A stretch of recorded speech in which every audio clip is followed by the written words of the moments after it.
Good evening mga idol, sa mga nagtatanong sa akin kung ilang araw ba bago mabuksan ulit yung na-block na account, temporary block. So ngayon for today's video mga idol ay ituturo ko sa inyo step by step kung paano ang gagawin kapag ang inyong account ay temporary block yon. So kung sakaling ma-unlock naman ninyo ngayon mga idol yung account ninyo ay agad-agad din siyang ma-open, pero pag na ilagay mo na yung bago mong password ay mag-aantay ka ng 24 hours bago mo siya ma-access ulit. So ibig sabihin nun, mag-aantay ka lang ng 24 hours, mabubuksan mo na yung account mo pero hindi na siya block kasi na-unlock mo na siya. Paano nga ba yung gagawin? So panoorin mo tong video na to mga idol kung interesado ka, at ituturo ko dito kung paano ma-unlock ang na temporary block na online account sa RCBC Pulse. Tara,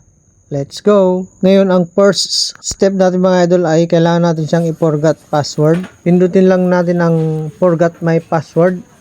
Yan. Tapos, syempre kailangan natin ilagay ang ating user ID at ang ating account number sa ating RCBC account. Tapos, meron tayong matatanggap na OTP mula sa ating registered mobile number sa ating RCBC account. So bali ito yung ni-reset natin yung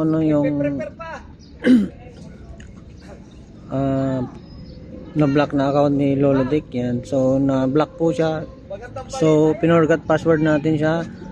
Nag-request tayo ng forgot password. So ayan yung temporary password natin. So bali ito na yung lalabas ngayon diyan.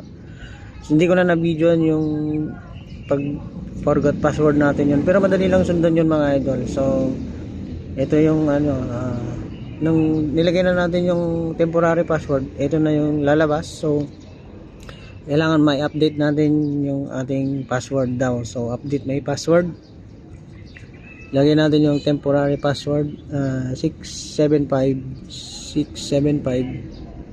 174 675 yan. So maglalagay tayo ng panibagong password. Yan. So yung nakakulay red yung nasa baba, kailangan mag-match yung nasa taas mga idol. Yan. So hindi siya nag-match guys. So kulang yung letter C.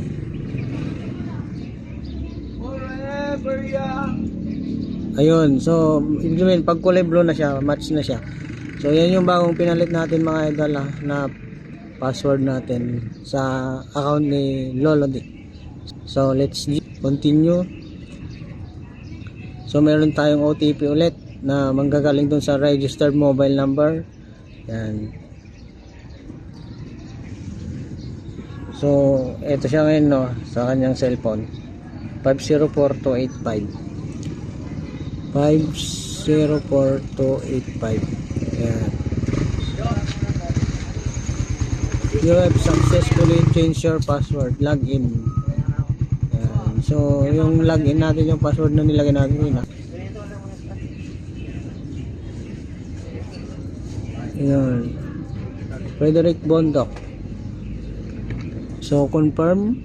Wala tayong registered natin yung device na ginamit natin. May OTP ulit. Yan. May OTP. Ayun Tapos mali naman yung binibigay niya. 282441. 282441. So babalik tayo after 24 hours. At ganoon na nga yun mga idol, after 24 hours ay ma-open na ulit natin ang ating online account. So ganun lang po yun kadali, at sana nakatulong po itong video na to, at hanggang sa muli, bye bye.